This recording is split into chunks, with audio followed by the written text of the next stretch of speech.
Iran के बारे में बात करते हुए डेमोक्रेटिक सदारती उम्मीदवार और नायब सदर कामला हैरिस ने सिर्फ एक नुक्ते पर निस्बतन मुख्तसर रिमार्क्स दिए और वो था दिफा। जान लीजिए, अपनी फोर्सेस और अपने मफादात के दिफा के लिए ईरान और ईरान के हिमायत याफ्ता दहशतगर्दों के खिलाफ कोई भी इक़दाम करना पड़ा तो मैं उससे गुरेज नहीं करूंगी। अपने रिपब्लिकन मद्दे मुकाबिल साबिक सदर डोनाल्ड ट्रंप से मुबाहिसे के दौरान कामला ने इसी दिफाई सोच का इजहार इसराइल के लिए भी किया। जहाँ तक ईरान का ताल्लुक है और ईरान और उसकी प्रॉक्सीज से इसराइल को खतरा लाहक है, मैं हमेशा इसराइल को ये सलाहियत फराहम करूंगी कि वो अपना दिफा कर सके। बाइडन हैरिस इंतजामिया ने अप्रैल में इसराइल को ईरान के एक ऐसे फजाई हमले से दिफा में मदद दी जिसकी मिसाल नहीं मिलती। उसने गुज़िश्ता माह ईरान को दोबारा ऐसा करने से बाज रखने के लिए इलाके में जंगी जहाज रवाना किए, ये जोर देने के लिए कि इस तरह का इक़दाम बाज़ अमरीकियों में हैरिस को मकबूल बनाएगा। मेरा ख्याल है कि वो जानती हैं कि अमरीकी जंग से तंग आ चुके हैं और वो ऐसी बात नहीं कहना चाहती जिससे ऐसा महसूस हो कि वो कोई और जंग शुरू करना चाहती हैं। चुनाचे कौन होगा जो दिफा की मुखालफत करेगा? दुरुस्त, मगर अमरीकी हमला करने से तंग आ चुके हैं तो शायद गुज़िश्ता 25 बरस की तारीख को देखते हुए ये भी उसका हिस्सा है।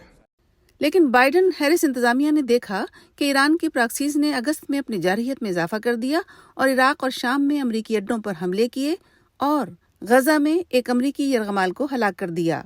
अमरीका की जानिब से कोई जवाबी कार्रवाई नहीं की गई। उन्होंने दिफाई अंदाज बरकरार रखा। मुझे फिक्र ये है कि ईरान को ये पैगाम जा रहा है कि वो अपनी शराइत पर इश्तियाल अंगेजी और जारहियत जारी रख सकते हैं और अमरीका सिर्फ जवाबी कार्रवाई करेगा, खुद कोई पहल नहीं करेगा। ट्रंप अपने इस रिकॉर्ड पर जोर दे रहे हैं कि जब वो सदर थे तो ईरान के नुकसानदेह रवैये के बाइस उन्होंने उस पर पाबंदियां आयद कर दी थीं। मैंने चीन और दीगर मुल्कों को बता दिया कि अगर आप ईरान से खरीदारी करेंगे तो हम आपको अपने मुल्क में कोई कारोबार नहीं करने देंगे और आप जो भी चीज़ें यहाँ भेजेंगे हम उस पर 100% या उससे ज़्यादा महसूल लगा देंगे। मुबाहिसे के दौरान ट्रंप ने बाइडन हैरिस इंतजामिया पर इल्जाम आयद किया कि वो उस दबाव को कम करके ईरान और उसके प्रॉक्सीज को बढ़ावा दे रहे हैं। उन्होंने ये वादा भी किया कि वो ईरान की जानिब से लाए खतरा दूर करेंगे, मगर ये नहीं बताया कि कैसे। देखिए, मशरिक़ वस्ता में क्या हो रहा है, मैं इसे हल कराऊंगा और बहुत जल्द। ट्रंप अपने दौरे सदारत में 2 साल तक ईरान पर ज्यादा से ज्यादा दबाव डालने की मुहिम में मसरूफ रहे।